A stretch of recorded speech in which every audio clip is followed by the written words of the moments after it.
তো আল্লাহ রাসূল সাল্লাল্লাহু আলাইহি ওয়াসাল্লাম হাদিস শরীফের মধ্যে বলতেছেন, তাবিউ বাইনাল হজ্জি ওয়াল উমরাতি ফাইন্নাহুমা ইয়ানতাফিআনিল ফাকরি ওয়াজ যুনুব। তোমরা একের পর এক হজ এবং উমরা করতে থাকো। হজ এবং উমরা করার দ্বারা কি ফায়দা হবে? বলে আল্লাহ রাব্বুল আলামিন তোমার গুনাহগুলোকে মাফ করে দিবেন এবং তোমার দিলের মধ্যে যে সন্দেহ তুমি গরীব হয়ে যাবে। আল্লাহ বলতেছেন না না না, আল্লাহ রাসূল বলেন আমি তোমাকে ধনী বানাইয়া দেব। সুবহানাল্লাহ। খোঁজ খবর নিয়ে দেখেন, যারা হজ করতেছে উমরা করতেছে তারা কখনো গরীব হয় না, বরঞ্চ তারা ধনী হয়। কি হয় বলেন? ধনী হইতেছে। সুতরাং আমাদের দিলের মধ্যে কি চিন্তা? সারা জীবন কাবার দিকে ফিরে নামাজ পড়লাম, কাবা কি দেখতে মন চায় না? যার উপর দুরূদ পড়তাছি তার রোজা কি আমাদের যেতে মন চায় না? কি বলেন ভাই?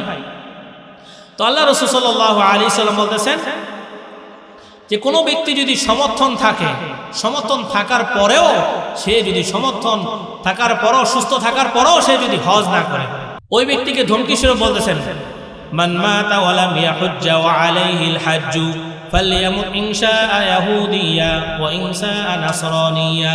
কোন ব্যক্তির সমর্থন আছে হজ করার, কিন্তু ওই ব্যক্তি হজ করল না, আল্লাহ রাসূল বলেন সে ব্যক্তি ইহুদি হয়ে মরুক অথবা নাসারা হয়ে মরুক, ইহুদির দলভুক্ত হোক অথবা নাসারা দল হয়ে ভক্ত হোক, আমি রাসূল তার জিম্মাদারি নয়। সারা জীবন তুমি ইবাদত বন্দেগী করলা, নামাজ পড়লা, রোজা করলা, কিন্তু তোমার হজ থাকার সহজ সমর্থন থাকার শর্তেও তুমি হজ করলা না, তাহলে তুমি ইহুদি নাসারা দলে কাল কিয়ামতের দিন উঠবা। এজন্য ভাই টাকা পয়সা ধন সম্পদ সব থেকে সব দুনিয়াতে থাকবে, কিন্তু আমার সমর্থন আছে আমি হজে গেলাম না, এজন্য আমার কবরের মধ্যে শাস্তিও আছে। কি করেন ভাই? এজন্য যাদের উপর হজ ফরজ অবশ্যই তো অবশ্যই করতে হবে, যাদের উপর ফরজ না বরঞ্চ আমরা নিয়ত করি কমপক্ষে ওমরাও যেন করতে হবে, ওমরাও যেন করতে পারি। আল্লাহ রাসূল সাল্লাল্লাহু আলাইহি ওয়াসাল্লাম হাদিসের মধ্যে বলেন, যে ব্যক্তি হজ করার পরে আমার কবর জিয়ারত করলো সে যেন আমার সাথে সাক্ষাৎ করলো এবং তার কিয়ামতের দিন আমার ওয়াজিব, আমার সুপারিশ তার জন্য কাল কিয়ামতের দিন ওয়াজিব হয়ে যাবে। সুবহানাল্লাহ। তো এই জন্য রসুলের রওজা আমাদের যেতে মন চায় কি চায় না বলেন? নিয়ত আছে না ইনশাল্লাহ? আল্লাহ আমাদের সকলকে জীবনে একবার হইলো হজ করার তৌফিক দান করুক, না হলে কমপক্ষে যেন উমরা করতে পারি, এটার জন্য যেন আল্লাহ আমাদের কবুল করেন, বলে আমিন। সম্মানিত হাজিরিন, আমি যে আয়াতে কারিমা আপনাদের নিকট তেলাওয়াত করছি সূরা আনআমের 120 নম্বর আয়াত, এবং অসংখ্য হাদিস থেকে একটি হাদিস আপনার নিকট তেলাওয়াত করছি। তো এই কোরআন এবং হাদিসের আলোচনা গুনাহ সম্পর্কে। কি সম্পর্কে বলেন? গুনাহ সম্পর্কে। আল্লাহ রাব্বুল আলামিন পবিত্র কালামুল্লাহর মধ্যে বলতেছেন, ওয়াযারু যাহিরাল ইসমি ওয়া বাতিনাহু ইন্নাল্লাযীনা ইয়াকসিবুনাল ইসমা সায়ুজজাউনা বিমা কানু ইয়াকসিবুন। হে মুসলমানরা, হে ঈমানদাররা, তোমরা গোপনে এবং প্রকাশ্যে ছোট এবং গুনাহ বড় গুনাহকে ছেড়ে দাও। কে বলতেছেন বলেন? আল্লাহ বলতেছেন, ওয়াযারু যাহিরাল ইসমি ওয়া বাতিনাহু, গোপন গুনাহ এবং প্রকাশ্যে গুনাহকে তোমরা ছেড়ে দাও। কি করে দাও? ছেড়ে দাও। আজকে মুসলমানরা আমরা গুনাহ করতেছি, অগণিত গুনাহ করতেছি, কিন্তু আমরা গুনাহকে গুনাহই মনে করি। গুনাহ করতে করতে এমন এক অভ্যাস হয়ে গেছে, গুনাহ করতেছি 24 ঘন্টা, কিন্তু এই কাজটা দিন গুনাহ, এটা গুনাহই মনে করি। কি বলেন? তো মুফাসসির কেরাম লেখছেন, জহেরে গুনাহ কাকে বলে, জাহিরি গুনাহ, প্রকাশ্যে গুনাহ কাকে বলে?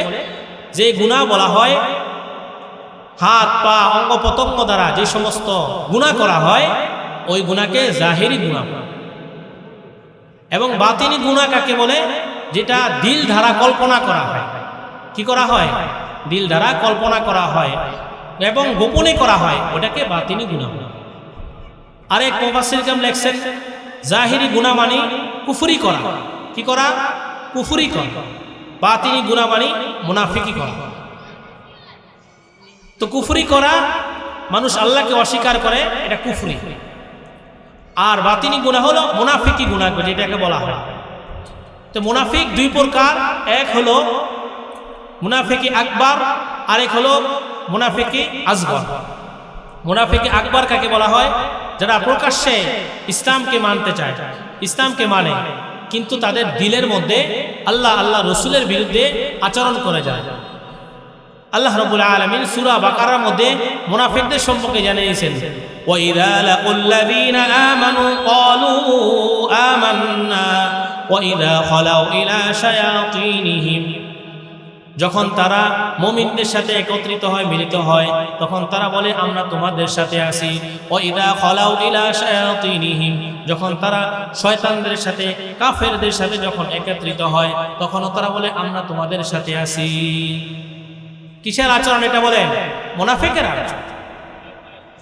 তো আরেক মুনাফিক হলো মুনাফিকে আসগর, ছোট মুনাফিক, যেটাকে বলা হয় আলামতে মুনাফিক। আলামতে মুনাফিক আল্লাহ রাসূল সাল্লাল্লাহু আলাইহি ওয়াসাল্লাম বলতেছেন হাদিস শরীফের মধ্যে, আয়াতুল মুনাফিকি সালাসাতুন, ইযা হাদাসা কাযাবা ওয়া ইযা ওয়া'আদা আখলাফা ওয়া ইযা আতুমিনা খানা। মুনাফিকের তিনটি আলামত। কয়টি আলামত বলেন? তিনটি আলামত। এক নাম্বার আলামত হলো যখন সে কথা বলে তখন মিথ্যা কথা বলে। কি কথা বলে বলেন? মিথ্যা কথা বলে। আমরা অনেক মুসলমান কথা বলি, অগণিত মিথ্যা কথা বলতেছি। এই কথা যদি মিথ্যা, কবিরা গুনাহ হবে, সেটা আমরা মনেই করি না যেটা কবিরা গুনাহ। কি বলেন ভাই?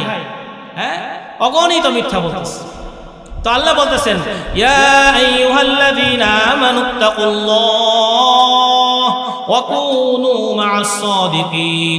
ইয়া আইয়ুহাল্লাযীনা আমানুত্তাকুল্লাহ ওয়া কুলু কওলান সাদীদা।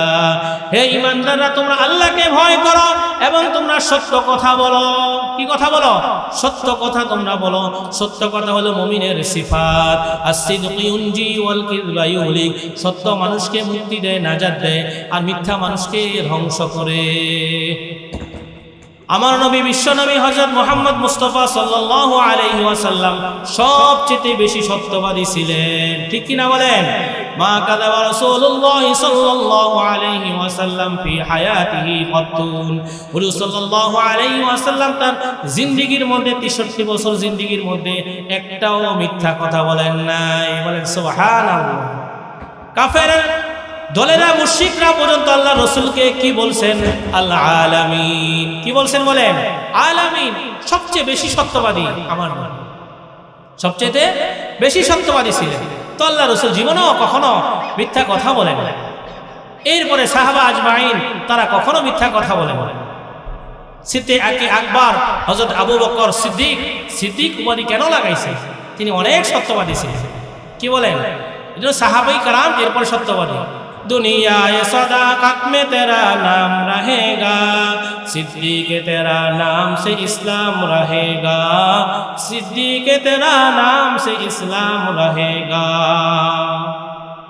दुनिया सियासत में तेरा नाम रहेगा, दुनिया सियासत में तेरा नाम रहेगा, फारूक तेरा नाम से इस्लाम रहेगा, फारूक तेरा नाम से इस्लाम रहेगा। दुनिया शुजाअत में तेरा नाम रहेगा, दुनिया शुजाअत में तेरा नाम रहेगा, उस्मान तेरा नाम से इस्लाम रहेगा, उस्मान तेरा नाम से इस्लाम रहेगा। दुनिया मुअज्जिन में तेरा नाम रहेगा, दुनिया मुअज्जिन में तेरा नाम रहेगा, बेलाल तेरा इस्लाम से नाम रहेगा, बेलाल तेरा इस्लाम से नाम रहेगा। दुनिया सदाकत में तेरा नाम रहेगा, सिद्दीक तेरा नाम से इस्लाम रहेगा, सिद्दीक तेरा नाम से इस्लाम रहेगा। তারা ছিল সাহাবা আজমাইন, তারা সবচেয়ে বেশি সত্য কথা বলেছে। এরপরে আল্লাহ রাসূল বলছেন, ওয়াইদা ওয়াদা আখলাফা। যখন সে ওয়াদা করে, কি করে? ওয়াদার খেলাফ করে। যে বলছে আমি এই কাজটা করব, একদিন, 2 দিন, 3 দিন, সপ্তাহ চলে যায়, মাস চলে যায়, তো দেখা যায় তাকে আর ওই ওয়াদা অনুযায়ী সেই কাজ করে। ভাই আমি কালকে করতেছি কাজটা, দেখা যায় 2 দিন 3 দিন চলে যায়, সেই কাজ করে। আছে কি আছে না বলেন? অনেক মানুষ আছে, ওয়াদা ঠিক নাই। এরপরে ওয়াইদা তুমি না খ না, যখন তার কাছে কোনো কিছু আমানত রাখা হয় তখন সে আমানত ঠিক রাখে। আপনি একটা মানুষের কাছে 1 লক্ষ টাকা আমানত দিচ্ছেন, যে ব্যক্তি গ্রহণ করছে তার নিয়ম হলো যেই টাকা দিচ্ছেন সেই টাকাই আপনি ফেরত দেবেন। কিন্তু যার কাছে আমানত রাখা হয়েছে সেই দেখা যায় ওই টাকা ভেঙে খরচ করে বিভিন্ন জায়গায়, আবার সেই দেখা যায় সেটা খরচ করার পর যখন আপনি চাইছেন তখন সে দিতে পারে। তাই আমানতে সে খেয়ানত করছে। কি করছে বলেন? খেয়ানত করছে। অন্য এক হাদিসে বলছেন ওইদা খসামা ফাজার, যখন সে মানুষের সাথে ঝগড়া করে তখন সে গালিগালাজ করে। কি করে বলেন? গালিগালাজ করে। আছে কি আছে না আমাদের মধ্যে? অনেক মানুষ আছে দিনের পথে চলে, সে দেখা যায় লম্বা জামায় আছে, দাড়ি আছে, পাগড়ি আছে, কিন্তু তার মুখের ভাষা ভালো না। কি ভালো না বলেন? মুখের ভাষা ভালো না, মানুষকে গালিগালাজ করে, ওলামায়ে কেরামকে কষ্ট দেয়, মানুষকে কষ্ট দেয়, তার ব্যবহার অনেক কষ্ট, অনেক খারাপ। তো এই জন্য মুনাফিকের এই 4টি আলামত। কয়টি আলামত বলেন? 4টি আলামত। তো এগুলো হলো বাতিনি। কি আমল? বাতিনি আমল। তো আল্লাহ বলতেছেন ওয়াদারু যাহিরাল ইসমি ওয়া বাতিনা ইন্নাল্লাযীনা ইয়াকসিবুনাল ইসমা সায়ুজজাউনা বিমা কানু ইয়াকসিবুন। হে মুসলমানরা, তোমরা গোপনে গুনাহ এবং প্রকাশ্যে গুনাহ তোমরা ছেড়ে দাও। দুনিয়ার মধ্যে যদি তোমরা গুনার মধ্যে যদি উপভোগ করো, তবে অবশ্যই আমি রব্বুল আলামিন কাল কিয়ামতের দিন এই জাযা, এর প্রতিদান, এই শাস্তি তোমরা পেয়ে যাবা। কে বলতেছেন? আল্লাহ বলতেছেন। মুহতারাম হাজিরিন, আজকে আমরা গুনাহকে গুনাহই মনে করি না। আজকে আমরা মোবাইল ব্যবহার করতেছি, এই মোবাইলের মাধ্যমে কত গুনাহ যে হইতেছে, চোখের গুনাহ হইতেছে, কানের গুনাহ হইতেছে, অনেক গুনাহ হইতেছে। এই গুনাহকে আমরা গুনাহই মনে করি না। মানুষের সাথে ধোঁকাবাজি করতেছি, মুআমালাত মুআশারাত আমাদের ঠিক নাই। দিনের লাইনে অনেক বড় দাবি করি, কিন্তু আমার মুআমালাত মুআশারাত কোনো কিছুই আমার ঠিক নেই। আমি তাকবীরুল্লাহর সাথে নামাজ পড়তেছি, তাহাজ্জুদ নামাজ পড়তেছি, হজ করতেছি, যাকাত দিতেছি, সব কিছু আমার ঠিক আছে, কিন্তু আমি গুনার কাজ করতে পারতেছি। গুনাহ হলো এমন এক জিনিস যেটা আল্লাহর সাথে মিলানোর জন্য রশি দিয়ে যেরকম হয় মানুষকে বেঁধে রাখে যাতে করে সে সামনে আগাইতে না পারে, ঠিক ততরূপভাবে সে আল্লাহর সাথে মিলতে পারবে না যতক্ষণ পর্যন্ত সে গুনাহ না ছাড়বে। কি ছাড়বে? গুনাহ না ছাড়বে তখন পর্যন্ত সে কখনো আল্লাহর সাথে মিলিত হবে, বাধা স্বরূপ তার জন্য। এই জন্য তুমি যদি নেকের আমল নাও করতে পারো, কমপক্ষে তুমি গুনাহ ছেড়ে দাও। কি ছেড়ে দাও? গুনাহ ছেড়ে দাও। 1 কোটি নফল নামাজ, নফল ইবাদত চেয়ে একটা গুনাহ ছাড়াও উত্তম। কেননা রব্বুল আলামিন নফল নামাজের জন্য কখনো তোমাকে পাকড়াও করবে না, কিন্তু একটা যদি কবিরা গুনাহ তুমি করো তাহলে 60,000 বছর তোমাকে জাহান্নামের আগুনে জ্বলতে হবে। বলেন নাউজুবিল্লাহ। মুহতারাম হাজিরিন, কত গুনাহ আমরা করতেছি, গুনাহই মনে করি না। কবিরা গুনাহ এমন এক গুনাহ যে একটা গুনাহই মানুষকে জাহান্নামে নিয়ে যাওয়ার জন্য যথেষ্ট, কিন্তু আল্লাহ যাকে মাফ, আল্লাহ যাকে ক্ষমা করেন, দয়া করেন। মুহতারাম হাজিরিন, সকাল থেকে সন্ধ্যা পর্যন্ত, রাত্র পর্যন্ত আমরা একটু ফিকির করি, চিন্তা করি যে আমি আজকে কতটা গুনাহ করছি, আমার ধারা কত গুনাহ হয়েছে। আমার স্ত্রী বেগানায় চলতেছে, মানুষের সামনে দেখা করতেছে, যেসব মানুষের সাথে দেখা দেওয়া সাক্ষাৎ করা জায়েজ নাই তার সাথে দেখা করতেছে। আমার স্ত্রী, আমার বোন বেপরদায় মোবাইলে ছবি উঠায়, সেটা আমি পোস্ট করতেছি, হাজার হাজার লক্ষ লক্ষ মানুষ দেখতেছে। কবিরা গুনাহ হইতেছে, এটা কি গুনাহ মনে করি না? কি বলেন ভাই? মানুষের গীবত করতেছি, অহংকার করতেছি, লোভ করতেছি, হুব্বে মাল, এই যে বাতিনি গুনাহ এগুলো আমাদের দ্বারা হইতেছে প্রতিদিন, কিন্তু এটাকে আমরা মনেই মনে করি না। চার দোকানে বসে অগণিত মিথ্যা কথা বলতেছি, গীবত করতেছি, শিকায়াত করতেছি, মানুষের বিরুদ্ধে অপপ্রচার করতেছি, অপবাদ দিতেছি মানুষকে, যে কাজটা সে করে নাই সেই কথা বলতেছি। তো এগুলো সব কবিরা গুনাহ হইতেছে। কি হইতেছে বলেন? কবিরা গুনাহ করতেছি। আমি বলতেছি একটা মানুষ মোটা, তাকে মোটা বলতেছি, এটা কবিরা গুনাহ। একটা মানুষ অন্ধ, তাকে অন্ধ বলে ডাকা, এটাও কবিরা গুনাহ। তো এরকম অগণিত গুনাহ আমরা প্রতিনিয়ত মুহতারাম হাজির করতেছি, কিন্তু এগুলো আমাদের গুনাহই মনে হইতেছে না। অন্যের মাল ঠকায় খেতেছি, মানুষের জমিন আত্মসাৎ করতেছি। আজকে আমি নেশাগ্রস্ত হয়ে গেছি, নেশা করতেছি, মদ পান করতেছি, এগুলো হলো সব কবিরা গুনাহ। কি গুনাহ বলেন? কবিরা গুনাহ। তো এই গুনাহকে, গুনাহ যখন সে মনে না করবে তখন সে গুনাহ থেকে কিভাবে বাঁচবে? গুনাহ করার পর গুনাহকে সে যদি মনে করে, তখন সে মনে করবে যে আমার তওবা করা দরকার, আমার ইস্তেগফার করা দরকার, আমার মাফ চাওয়া দরকার আল্লাহর কাছে। সে যখন গুনাহই মনে না করবে তখন সে কিভাবে আল্লাহর কাছে তওবা করবে? মুহতারাম হাজিরিন, এজন্য গুনাহ মানুষের দ্বারা হতে পারে, মানুষের দ্বারা হয় গুনাহ, কিন্তু এটা আমার মনে রাখতে হবে, গুনাহের উপর কখনো ইস্তেকামাত থাকা যাবে না। গুনাহকে গুনাহ মনে করতে হবে, আল্লাহর কাছে তওবা করতে হবে, ইস্তেগফার করতে হবে। এক বুজুর্গের কাছে এক যুবক গিয়া বলছে যে আমি যুবক মানুষ, আমার চোখকে আমি হেফাজত করতে পারি না, আমার নজর ঠিক থাকে না, এই বয়সের মধ্যে আমি কিভাবে আমার নজর ঠিক রাখবো? তো আল্লাহ বলতেছে তোমাকে আমি একটা কাজ দিব, তুমি এই কাজটা করতে পারবা? হ্যাঁ, অবশ্যই আমি করতে পারবো। এই বাজারের ওই প্রান্তে একজন আল্লাহওয়ালা আছে, আমি তোমাকে এক গ্লাস দুধ দিব, এই দুধটা তুমি নিয়ে ওই আল্লাহওয়ালার দরবারে তুমি যাবা। খবরদার, এক ফুটার দুধ যদি পড়ে তাহলে তোমাকে বাজারের মধ্যে সবার সামনে প্রকাশ্যে তোমাকে জুতা পিটানো করা হয়।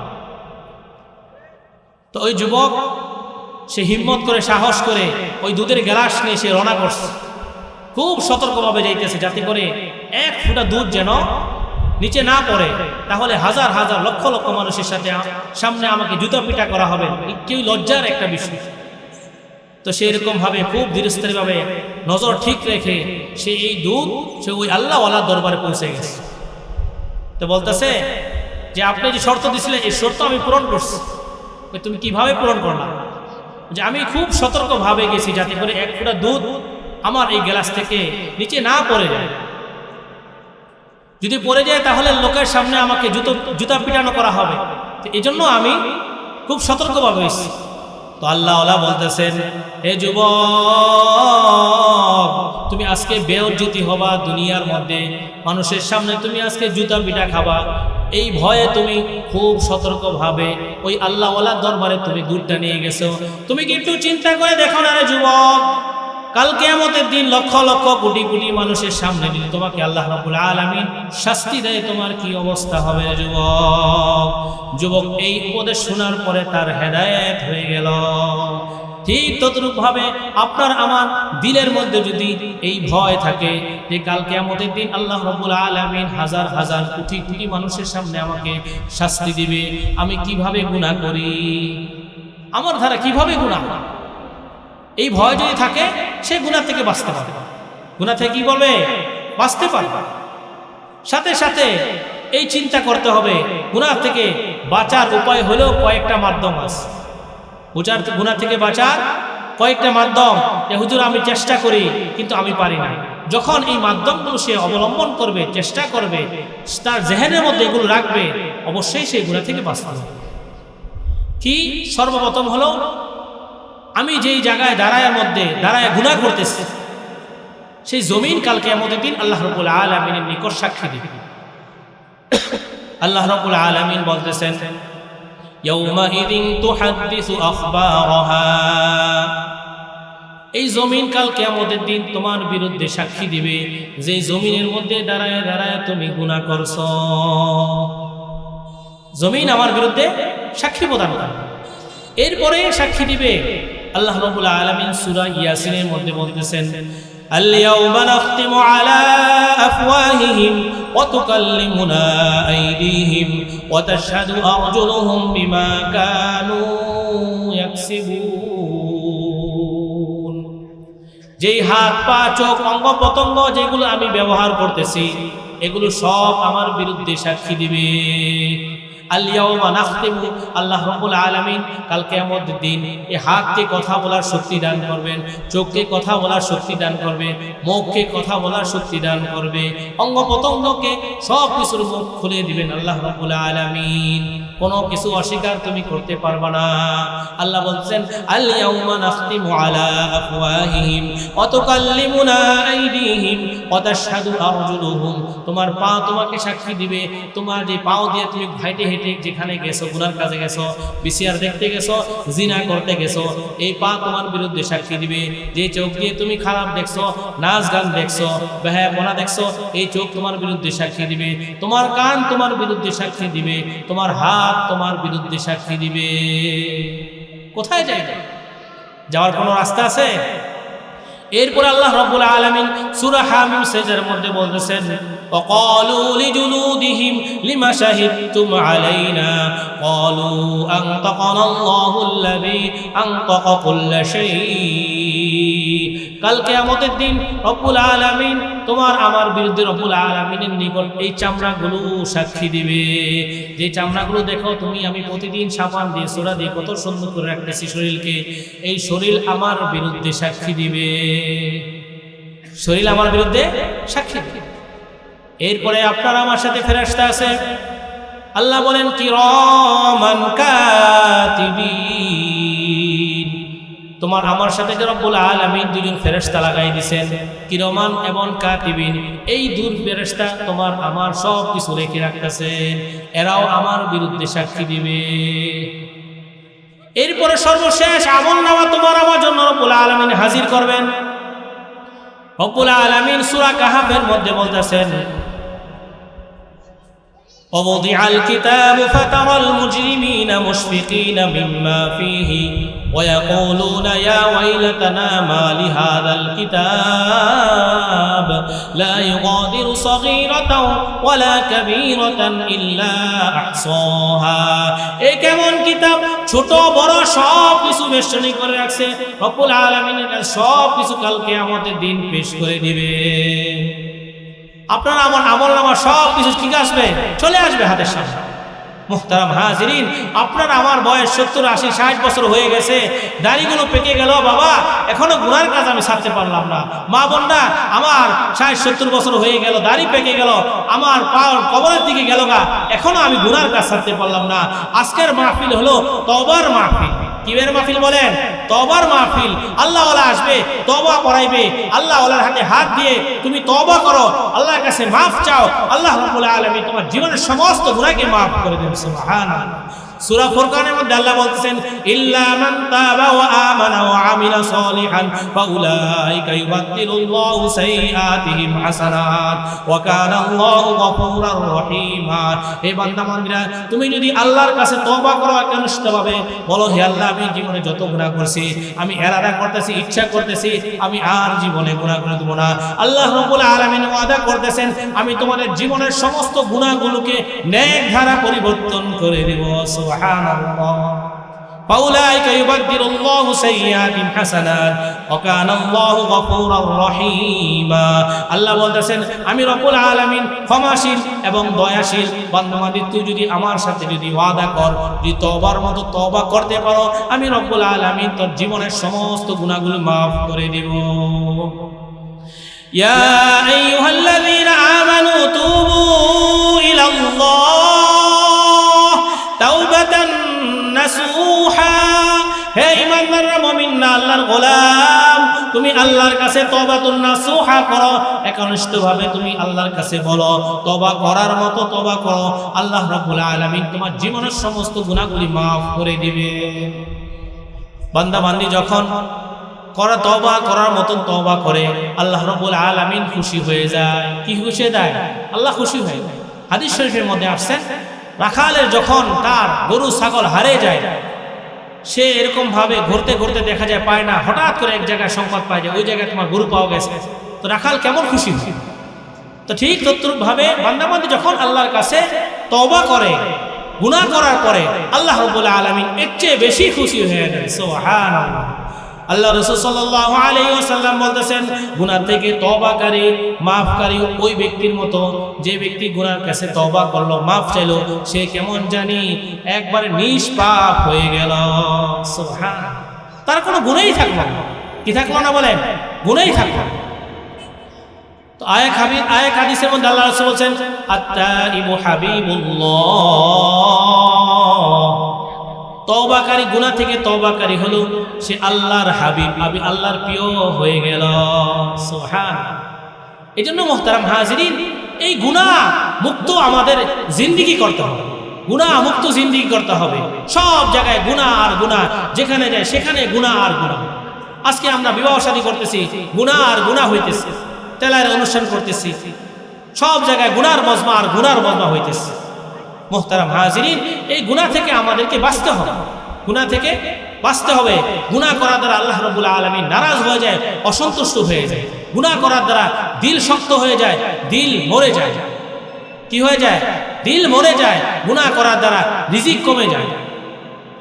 কি কমে যায়? রিজিক কমে যায়। গুনাহ করার দ্বারা সম্পত্তি ধ্বংস হয়ে যায়। গুনাহ করার দ্বারা ফেরেশতারা তাদের জন্য দোয়া করেন। আল্লাহ রাসূল তাদের উপর লানত করছেন গুনাহকারীর জন্য। তো এই জন্য ভাই, গুনাহ মানুষের দ্বারা হইতে পারে, কিন্তু গুনার থেকে তওবা করতে আমাদের অবশ্যই হবে। হযরত হাসান রহমতুল্লাহি আলাইহি সে একজন বুজুর্গ ছিলেন। এক ব্যক্তি বলতেছেন যে আল্লাহর ওলি, আমাদের দেশের মধ্যে বৃষ্টি হইতেছে না, কি করণীয়? তো আল্লাহওয়ালা বলতেছেন, তুমি আল্লাহর কাছে ইস্তেগফার কি করো? ইস্তেগফার করো। ইস্তেগফার করার দ্বারা কি হবে বলেন? বৃষ্টি শুরু হবে। তো বলতেছে আমি অনেক গুনাহ করছি, বলে তুমি আল্লাহর কাছে ইস্তেগফার করো। আল্লাহ সূরা নূহের মধ্যে বলতেছেন, ফাকুল তুস্তাগফিরু রাব্বাকুম ইন্নাহু কানা গফফারা। তুমি আল্লাহর কাছে তওবা করো, আল্লাহ তোমার গুনাহকে মাফ করে দিবে। বৃষ্টি হইতেছে না, তুমি আল্লাহর কাছে তওবা করো, আল্লাহ বৃষ্টি অবতীর্ণ করবে। তোমার সন্তান হইতেছে না, তুমি আল্লাহর কাছে ইস্তেগফার করো, আল্লাহ তোমাকে সন্তান দান করবে। তোমার ব্যবসা বাণিজ্যের মধ্যে বাড়তেছে না, মাল বাড়তেছে না, বরকত হইতেছে না, তুমি ইস্তেগফার করো, আল্লাহ তোমাকে মালকে বাড়ায় দিবে, তোমার সন্তানের মধ্যে বরকত দিবে, মালের মধ্যে বরকত দিবে, সব জায়গার মধ্যে রব্বুল আলামিন তোমাদেরকে বরকত দান করবেন। সুবহানাল্লাহ। আল্লাহ রাসূল সাল্লাল্লাহু আলাইহি ওয়াসাল্লাম প্রতিদিন 70 বার তওবা করছেন। কয়বার বলেন? 70 বার ইস্তেগফার করছেন। আমরা কয়বার করি বলেন? আমরা কয়বার করি ভাই বলেন? এজন্য প্রতি নামাজের পর আমাদের শিক্ষা দিয়েছেন যে 3 বার ইস্তেগফার করো। আস্তাগফিরুল্লাহ, আস্তাগফিরুল্লাহ, আস্তাগফিরুল্লাহ। ইয়া আল্লাহ, যেভাবে নামাজ পড়ার কথা ছিল আমি নামাজ পড়তে পারি নাই, আমি তোমার কাছে ক্ষমা চাইতেছি।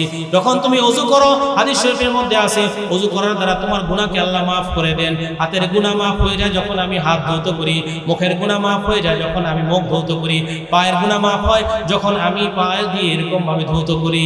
এবং আল্লাহ রাসূল এই দোয়াও শিক্ষা দিয়েছেন, যখন তুমি ওযু করবা, ওযুর মাঝে মাঝে তুমি এই দোয়া পাঠ করবা, আল্লাহুম্মা গফিরলি যামবি ওয়া ওয়াসসি'লি ফি দারি ওয়া বারিক লি ফি রিজকি।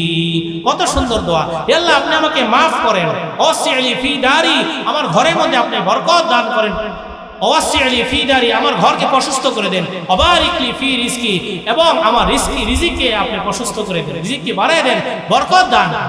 এবং যখন তুমি ওযু শেষ হবে তখন তুমি এই দোয়া পাঠ করো, সুবহানাকাল্লাহুম্মা ওয়া বিহামদিকা আস্তাগফিরুকা আশহাদু আল্লা ইলাহা আনতা আস্তাগফিরুকা ওয়া আতুবু ইলাইক। তো ওযু শেষেও তুমি ইস্তেগফার করো। তো সব জায়গায় ইস্তেগফার আছে। তো এইজন্য আমরা মসজিদে আসতেছি, যাইতেছি, হাতের মধ্যে তাসবিহ নিয়ে ইস্তেগফার করতে পারি না ভাই? ইনশাআল্লাহ ভাই, কম পক্ষে সকালে 100 বার, বিকালে 100 বার ইস্তেগফার করব। ইস্তেগফার করার দ্বারা গুনাহ মাফ হবে, বরকত হবে, হায়াতের মধ্যে বরকত হবে, সব দিক দিয়ে বরকত হবে। এজন্য আমরা বেশি বেশি তওবা করব। আজকে আল্লাহ ওয়ালা আসছে, তার কাছে তওবা করে আমরা সামনে থেকে প্রতিজ্ঞা করব ইনশাআল্লাহ, সামনে থেকে আর গুনাহ করব না। আল্লাহ রাব্বুল আলামিন আমাদের সকলকে এই কথাগুলোর উপর বুঝে আমল করার তৌফিক দান করুন।